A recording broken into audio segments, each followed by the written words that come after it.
this is the UBI trial that happened in the UK. UBI of 1,600 a month to be trialled in 2 places in England. So one of them's in Teesside, which is like in the northern UK, and the other one's like in North London, so like in the south. That's actually a lot more than a lot of people get paid to do full-time work. But the trial is actually, it's on quite a small number of people. Tyneside, not Teesside. We love our similar names up here. It is a decent amount. You could live on that without working on top of it. I've definitely had actual salaries below that before. So they're testing this out for 2 years, and participants will be monitored to see what effect it has on mental and physical health. A UBI of $1,600 a month is to be trialled in England for the first time in a pilot program. 30 people will be paid a lump sum without conditions each month for 2 years and will be observed to understand the effects on their lives. 2 places in England have been selected for the micro-pilot scheme: Central Jarrow in North East England and East Finchley in North London. Will Strong, Director of Research at the think tank Autonomy, which is backing the plan, said of the 1,600 figure, "This is a substantial amount. UBI usually covers people's basic needs, but we want to see what effect this unconditional lump sum has on people's mental and physical health, whether they choose to work or not." What if you were paid an income each month without having to lift a finger? That's a proposal for a universal basic income trial. Will Strong, who's Director of Research at Autonomy, the think tank behind the scheme, and former Apprentice winner Michelle Dewberry. So, good morning to you both. Will Strong, what on earth are you talking about? £1,600 a month and you don't have to work? Why? I fucking love that, like that introduction into the concept. What on earth are you talking about? £1,600 a month and you don't have to work? Why? Yeah, so this is a really exciting pilot happening in 2 parts of the country. We had a 2-year consultation with communities there. And it's a really exciting idea that's happening all over the world. So 100 pilots in America happening right now, a pilot in Wales, there's been a pilot in Finland. But why? Why? Because this is basically, there's a number of reasons. I think there's 2 kind of ways of looking at this. On the one hand, solving some of the problems in our current system. So the welfare system doesn't work. It's widely condemned as basically immoral and ineffective at getting people into work. And secondly, preparing us for the future. There's so many different kind of tumultuous moments ahead of us: climate change, AI disruption. We need a solid income floor. And in the pilots, you're going to give, in the pilot areas, a working person £1,600 a month, for which they have to do nothing. So that's £20,000, £19,000, £200 a year. Yeah, and the idea is what? If you just give them the money, does that make them work more or less? Well, this is what we're going to find out. This is why we're running pilots. This is why pilots are the thing right now of basic income, to understand what are the different outcomes, different demographics, different income levels. Do people continue working? Do they like their job? Do they feel like they need to have purpose? There have been like various studies on this that I've read about, on like the effect of UBI on the amount of hours people work. They've been done in over very different parts of history. So obviously it's like different dependent on what kind of, economic system the society is currently in. But the more recent experiments that have been done have found that the reduction in working hours has been about like 13% working hours. But the actual reduction in working hours came mostly from young mothers who decided to put more time into raising their children because they could, and teenagers and very young people who were only working in order to support their families. And what they did instead of working to support their families, what they ended up doing instead was putting more time into their education, and therefore their education made them better skilled workers for the future. So taking that into account, UBI could actually be very beneficial if we allow people to stay in education for longer, especially because we're moving into a stage of capitalism where a lot of things are going to be automated. So it's going to be necessary for a lot of people to stay in school for longer and get the kinds of skills that can't be replaced by technology very easily. But that's not something that the people who are against UBI really consider. Yeah, if I had UBI, I'd 85% sure I'd go back to school. Yeah. One thing I feel is important to say is, in a world where production becomes more efficient, we should be working less. Yes, absolutely. UBI is a great way for working people to see benefit of things like automation. Isn't there a risk that this might make people happy? Yeah, we can't let poor people be happy, because then we can't control them, you see. I read all 63 pages of your report and I struggled to find a single coherent way of explaining how on earth you would fund this situation. It's quite easy to explain, there'll be less of a welfare state because people would be able to afford, the basic things that they actually need. That's a very simple answer to this question. And also taxes. Like people are always arguing, where would we get the money from? Where would we get the money from? I mean, have you seen the graph? Have you seen any graph of any Western country's wealth distribution? Have you seen any of the graphs, bro? The total tax income in this country is £1,000 billion, so about £1 trillion, right? If you wanted to give adults over the age of 18 your £1,600 a month, these are rough figures, by the way, that would pretty much eat up your entire tax take in this country. Yes, Michelle, these are very rough figures. That's not the correct calculation, right? Because the basic income would go to children and adults with different rates. So It'd be even more lower than that. It's already lower than that. No, but if it only went to 29 million working people, it would still be 580. Oh, please do interrupt the expert. Please interrupt the expert. This is great TV. 80 billion pounds. Let's be clear what we're talking about here. Let's just be very clear what we're talking about here. This is a pilot of I love daytime TV. a full basic income, right? We're not talking about a national scheme. We're talking about a pilot of 30 people. We need to pilot a full basic income to understand those effects. If there was a national scheme, we'd probably start on a more modest basic income. There's many good studies, many well-costed studies about what that would look like, right, but you need and how it would basically halve poverty. Isn't that something we should aim for? I would absolutely love to halve Great, well then poverty. we're agreed. No, we're agreed on the concept of getting rid of poverty. Great. No one would want children. What's the most effective way of doing that? The way that you are seeking to achieve that is the height of delusion. It's the height of delusion. It's dining out on other people's money. It's creating an absolute false economy. This lady is the epitome of just being brain broken by neoliberalism. This is how everybody thinks, though. Everyone's so fucking brainwashed by capitalism. Everybody else is working really hard and you're just living off the hard work of everybody else. It will set this country up for fail. You will create an environment. Where's the evidence base for this? Where's the evidence base for this? Well, the evidence base for this is basic common sense. You have this. It's basic common sense. That's literally, like, I've talked about this before, that's literally every right-wing argument. Basic common sense. It literally goes off vibes. It goes off fucking vibes. People's initial visceral reaction to things. And, like, I get it. You have an initial visceral reaction to just giving people money every month. And your initial emotional reaction to that would be, well, how would we afford that? And that's what the right wing constantly rides off. It's these instant emotional reactions to things. Oh, how would we afford that? Well, why don't we sit down and consider that for a second and consider the other things that we might end up not spending money on?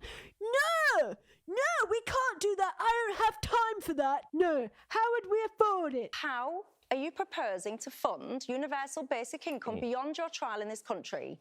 Like there's a number of ways of doing that. Well, give me them one. Here we go. Okay, so reforming wealth taxation. That's a massive issue in this country. Explore that. What does that mean? There you go. Wealth taxes. So you fund. You put up wealth taxes. Yeah, on the same level. No, because this is deluded. Why is what deluded? You do? This is a fairly standard model of how to raise wealth. Okay. Well, I have to draw it to a close there because we have another guest coming up. Oh, great! That's where we end it, guys. I fucking love daytime TV. That's where the debate ends, guys. We tax the rich. Taxing the rich is deluded. We've got to end it there. We're going on to the next segment, guys. You will never. You're just shouting deluded. You're just shouting deluded. Okay, your argument is that he's deluded. Your argument is you're not. It can't. Yay! Guys, we solved poverty on Good Morning Britain. We'll have to see if the pilots go ahead. Quite where the £500 billion to pay for it is going to come from is still a little bit of a mystery. And like the fucking hosts get the final say in this shit. Where are we going to get the money from is a mystery. Even though I didn't even give the expert here a chance to say anything, where we're going to get the money from is a mystery, and we cut him off as soon as he started trying to explain it. But, like, I guess it's a mystery, guys. I guess it's a mystery. Anyway, next segment, we're going to be talking about cakes, probably, or, I don't know, something about wheelie bins. How does this work in a little more detail, and how is it paid for? I thought you're not allowed to take a job for those 2 years, are you? No, of course, yeah, you're allowed to work. So we're really interested in the effects that this will have on employment. So we've seen... So you'll get your £1,600 and you can bank a salary as well? Yeah, so we're really interested in effects on employment. So, for instance, How we've seen dare they? with some of the pilots that have taken Not the place in pause. Finland, where there was experimentation of UBI, employment actually increased slightly for those who were in receipt of payment. And similarly in Stockton in California, where we've had experimentation, people who've received basic income, they're in better, more stable work after it, as well as seeing more improvements in their physical and mental health. So that would be one of the factors. Yeah, that's one of the effects we've seen in lots of these trials, is poverty is drastically shrunk by this Jack, approach. of course poverty will shrink, because you're giving people 20 grand a year. I think the other side of that is poverty would shrink. We could eliminate poverty. Well, of course it basic will, income at because this level. the only way it would be funded would be an increase in taxation, I would have thought. To roll this out across the country, of course you'll end poverty, because who is ever in work will be paying taxes the like of which no one's ever seen before. There are lots of different models for funding this. That's not the focus report. That's not what we've been doing. But we think, what we want to do and what we really want to focus on is to see what happens at this local level amongst these people.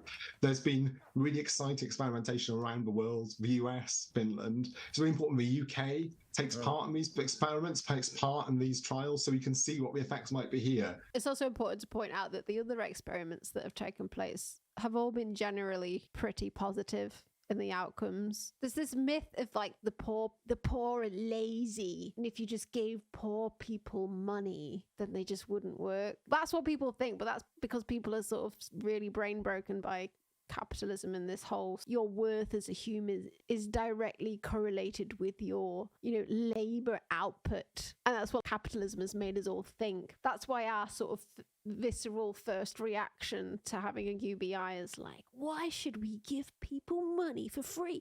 They haven't worked for that, without even considering that a certain amount of money could actually just be a human right. But also what the experiments have shown is that when poor people are given money, what they're very likely to do is actually start up a business and use that. They will invest the money. They're very likely to invest the money to then make more money. But because in the system that we're in at the minute, people who live paycheck to paycheck, they generally get stuck in a poverty cycle where they take out payday loans and stuff like that, just stuff that keeps them in perpetual debt. If you take that stress away from poor people, the poverty cycle, the shit that keeps them in perpetual debt, and the shit that causes them to funnel parts of their income to the top 1% through payday loans and paying interest on loans, payday loans in general, mortgage payments and shit like that, and through rent payments. What generally happens, if you just give poor people money, is they won't fucking waste it, because it gives them hope. What the working poor don't have right now is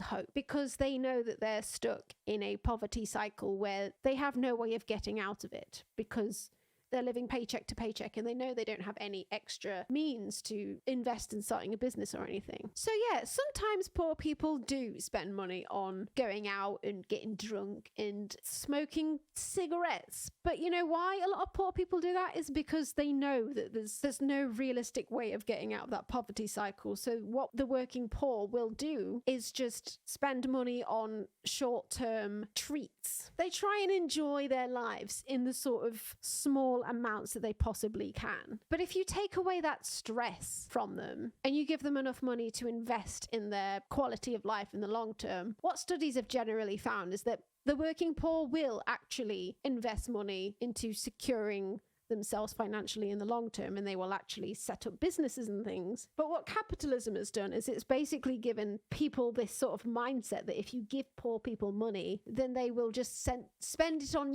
fags and booze and takeaways and things, and they just sit on their asses all day and not do any work, which is just a myth, really. There's no evidence to back that up. I'm not saying that nobody would do that. Sure, some poor people will do that, but there's no evidence to prove that the overwhelming majority of poor people would do that. There's just no evidence to prove that. And yeah, they also don't consider that giving poor people money will put money into the economy as well, and VAT will end up being paid on that. And also, yeah, people forget that rich people constantly do nothing and make money for doing nothing, because they can make money out of having money, because they make money through investing money. They will just give their money to their financial advisor, who will then pump it into a hedge fund. That rich person will get money for literally doing nothing other than getting money. Yet for some reason we think that rich people are fine to be able to do that, but poor people shouldn't be allowed to do that. For 2 years, every month, no questions asked, will be given £1,600. Because people who earn 10 times that every month will be receiving their orders now to start raging and raving about how it's completely unsustainable and how is anyone ever going to be able to pay for it. But I think that a universal basic income is probably inevitable.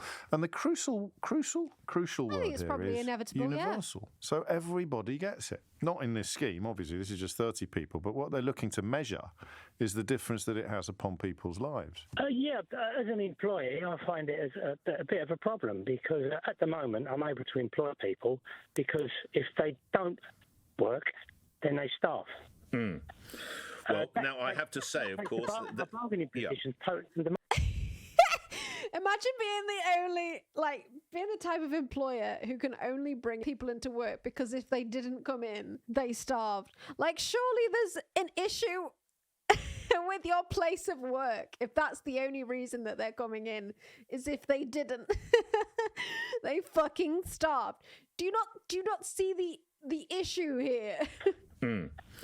Well, now I have to say, of course, the bargaining position totally undermined. That there'll be people shouting at the radio now that you're exploiting them, and then it's good, therefore, that exploitative bosses such as you are not paying paltry wages, almost a basic wage, and you'll have to pay a proper wage, is what they would say. Yeah, well, they're right, because that's the system we live in. It's a system of exploitation. That is capitalism for you. So it's a way of managing capitalism to a little way, but it affects me and probably will affect a lot of other unscrupulous employers. What line are you in? Oh, no. Retail and also... not the unscrupulous employers. Fancy. Right. Not the unscrupulous employer class. Right. You don't mind being an unscrupulous employer?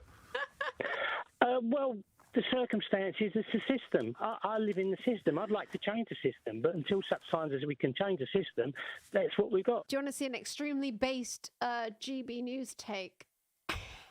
The Guardian now with a solution to the massive number of people out of work. Just give them free money forever.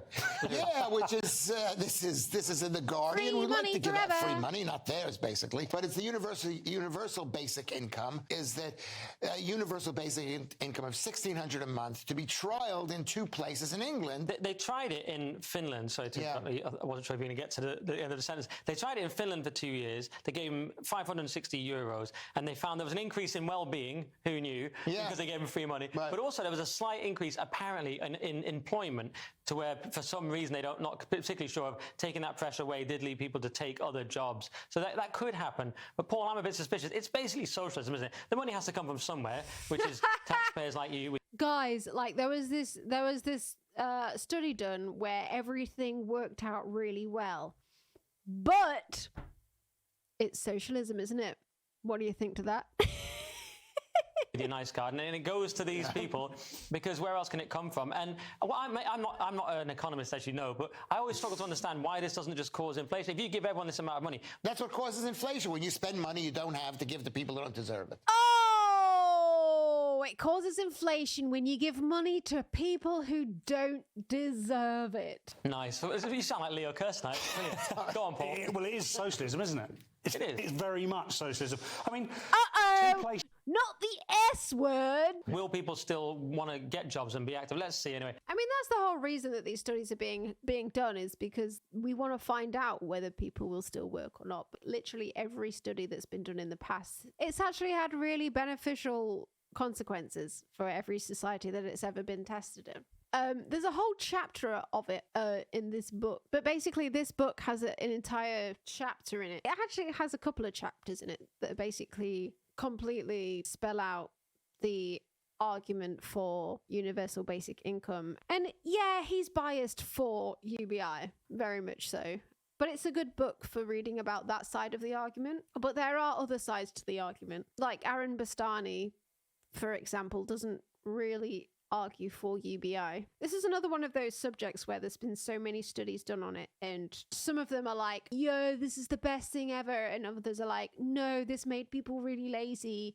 But what Bregman argues is that the studies that have had a negative conclusion were always like really biased by people who hated the idea of a UBI in the first place and were looking for reasons to make it look bad in the first place. Because as you know, with any fucking study that's done on fucking anything, people are going to take the data and manipulate it in whatever way they can to make it serve their own purposes. That's the case with any sort of, you know, social study, isn't it? I think overall I'm for it, but if you look at Aaron Bastani's take on UBI, he's actually quite against it, because what he basically says is that if we give people money, then that will result in the marketization of services that everybody needs to live. And what he thinks would be a better solution is to just guarantee people those services, rather than give people money, just guarantee those services, and then they won't be marketized.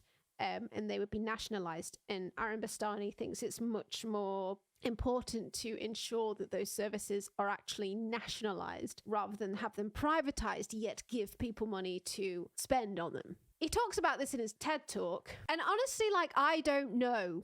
I don't know which is like the best solution. This is the one where he talks about it. You can want to do an honest day's work, but all of that is extraordinarily difficult if your mind is thinking about those unpaid bills. While the market can be an extraordinary resource to get the things you need to get, to be who you want to be, for many, it's the opposite. It's a source of unfreedom. It's a constraint. It's more akin to a system of rationing. Yeah, a lot of economists who are actually like pretty right-wing are for UBI because, yeah, when you think about it, it does promote small government, because if you're just giving people money, it means that the government doesn't have to spend money on making sure that people deserve benefits, which is the entire welfare system in itself, in the way that it has to make decisions on whether people deserve the government's money or not, is an extremely expensive system in itself, and it constitutes big government, whereas small government would be, in contrast, to just give people money and let them spend it in the free market. But I guess that's the whole reason that Aaron Bastani argues against it, because he comes more from this perspective of, we shouldn't just like give people money to then pump it into the free market. Everything should actually be nationalized rather than privatized. Very right-wing people in the past have actually very much endorsed UBI. Surprisingly right-wing people like Milton Friedman and President Nixon actually tried to introduce a universal basic income concept, which was called the FAP program. Hang on, let me look this up. Nixon FAP, the family assistance plan. So like literally, Nixon tried to bring this in. Fucking Nixon. The family assistance plan was a welfare program introduced by President Richard Nixon in '69, which aims to implement a negative income tax for households with working parents. But yeah, Nixon tried to implement the FAP, which was basically universal basic income. But it died. It never got through legislation. It never got through the Senate. There's a lot of Democrats and a lot of the Republicans as well, and a lot of the Democrats were like, we don't want a FAP because we think that it will make people lazy, and we're brain broken by neoliberalism, and we don't want a FAP. So America didn't FAP in the end, but it nearly became a thing implemented by fucking Nixon, guys. But no FAP prevailed. But yeah, like the whole story about how this nearly became a thing is also laid out in an entire chapter in this book. That's how I learned about it. Nixon nearly got it in, but then he had an advisor that really bombed Ayn Rand, and he came up to Nixon one day and he was like, look at this study that was literally done in the 18th century, like in 17 something. He came up to Nixon and he was like, look at this UBI that was done in the fucking 1700s, bro. It didn't turn out very well. Therefore, you shouldn't do it now. Like, not taking into account that the 1700s was way fucking different to the 1970s. But also, like, the studies that they were doing back in the 1700s were not scientific at all. It was reliant on surveys that they gave people. And I was like, they didn't know how to do like fair surveys in those days. It was full of like biased leading questions about how receiving a universal basic income like affected their lives and stuff. And like the surveys were written by people who were against the entire concept, and then they wrote up analyses of the experiment that were like, bro, this was really bad. And you know, the guy that bummed Ayn Rand was an advisor to Nixon, and then Nixon believed everything he said, and then he eventually ended up being quite against the idea, and it never got through the Senate anyway. But yeah, no, the FAP nearly happened in the 70s, guys, and it was nearly started by Nixon. It's an interesting story. So, how do we leverage the technology revolution? How do we employ the state to address rising inequality, the climate crisis, demographic aging? Well, for some, the answer is a universal basic income, a UBI. Despite being a millennial and still petrified whenever I look at my bank balance, I'm not a fan. My proposal instead is universal basic services, if you will. UBS. These are services which are universally available, free at the point of consumption, and paid for through progressive taxation, a bit like the NHS in the UK. I propose 4 of these universal basic services: healthcare, housing, transport, and education. Why these 4? Housing. Well, because you can't focus on long-term problem solving or making something of yourself if you have to move every 12 months. Believe me, I know. Healthcare, because the basis of everything else is physical and mental well-being. Education, because you can't be of service to your community if you don't have skills, and we need to start acknowledging that an educated society is a public good. Transport, because you can have the skills, you can have the housing, but location can remain a constraint on access to opportunity. So, you might agree with me so far. You might say, Aaron, I get it. Market failure exists. It's a thing. And yeah, okay, the state should intervene in some areas, fine. But why universal? Surely we should focus scarce resources on those that need help the most. Well, it turns out 2 academics gave a pretty good answer to that 20 years ago. Surprise, surprise, they were Swedish. And they found that countries with universal welfare systems... Badger, how dare you not push a button? Rates of hardship, how dare you? The lowest rates of inequality, and universal welfare systems actually commanded the broadest possible consent. Universal welfare systems, because of the nature of how they work, have less bureaucracy. Because they don't employ means testing, there's less stigma attached, so the people accessing the resources actually use them, as opposed to what we get with means testing, where you feel like you shouldn't be doing that. And importantly, they have the buy-in of that political class that is all important in democracies, the middle class. There's a reason why the NHS in Britain is still around after 80 years and is so loved. It's because everybody gets to use it. I like universal services, but how do we pay for this?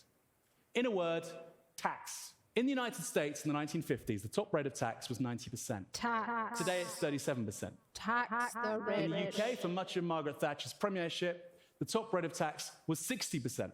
Today it's 45%.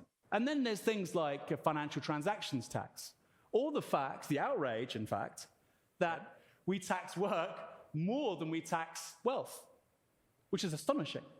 In the UK and the US, capital gains are taxed at a lower rate than incomes. A UBI would be an extraordinary amount of money to spend. And yet I don't see quite what it would do in terms of transitioning our economies away from fossil fuels. To move away from fossil fuels, we need to do the one thing that market fundamentalists hate, and that's called planning. I remember when I used to be on the dole many, many years ago, and they used to make you go to the job centre like at least once a week. Back when I was on it, I believe I had to prove that I'd had at least like 3 job interviews like that week. Or if you're unable to work, you have to prove that you're unable to work. You have to like go to the welfare people and be like, oh, I'm so unable to work. Look at how mentally incapable I am, or how physically incapable I am. And that in itself, having to prove that you're unable to work, that system in itself incentivizes you to remain in that position of being unable to work, rather than just giving people money, rather than just giving people a certain amount that will allow them to live. I think a lot of those people who are relying on the welfare system at the minute would actually get the motivation to be like, actually, I probably can work. There's a lot of people who are stuck in the welfare system right now that are trying to prove to the welfare system that they can't work, are probably doing that because they're scared that if they can't prove to the welfare system that they can't work, then they'd have less money if they can't get an actual like job. So they're stuck in this cycle of trying to prove to the welfare system that they're actually not capable of working, which in itself is damaging to like your mental psyche. Every month having to prove to a government institute that you're incompetent, like that in itself must just fuck your head up in some way. The entire system is fucked up and is expensive in itself. It's expensive in itself to have so many government institutes going around and fucking surveying people and assessing whether they should be receiving government money or not. And like many studies have actually proven that it's cheaper, rather than having all of these government institutes deciding and assessing people on whether they're disabled enough or whatever. It's actually cheaper just to give those people money, just to give everyone money, rather than having all of these institutes like doing tests on people. And basically it's basically about controlling the poor, really, isn't it? It's like controlling them and keeping them in this spiral of debt, which pumps capital up to the people who already own it. You know, pumps money up to the people who already have it. No one likes being useless. People do like work. They don't like being taken advantage of and worked to death. Yeah, you feel worthless even if you wanted to work. The welfare system just absolutely, it's built in a way that makes people feel worthless if they can't work. And if we could just like get rid of that entire system through any means, then I only see that as quite a positive thing. Without the endless fear for survival, I won't be able to make good cheeseburgers though. Because I do believe that it'd be a good thing for society, and I think that the only reason that we don't have UBI in place in most Western countries is because people are very much brain broken by capitalism, and they think that humans are only worth something if they're being productive. I think we completed it, bro. I think we completed capitalism and we can move past it now. I feel like capitalism is like so done now, bro, and it's time to move past it. And I think UBI is a way that, you know, the benefits could be reaped. The benefits could be reaped from this terrible system in a positive way, because the people who actually did the labor to make the Industrial Revolution and late stage capitalism happen, like all of the people who actually did all of the work, put all of the elbow grease in, deserve some of the rewards for that, you know? And I feel like UBI could actually be a way of rewarding the people who actually did the work. But to get it implemented in Western society when we're so brain broken, I mean, that's an entirely different issue, isn't it, you know? The billionaires are the ones who really deserve it. Shit, didn't realise that. Bollocks! 1935, from Leeds. Departing from Flatline has been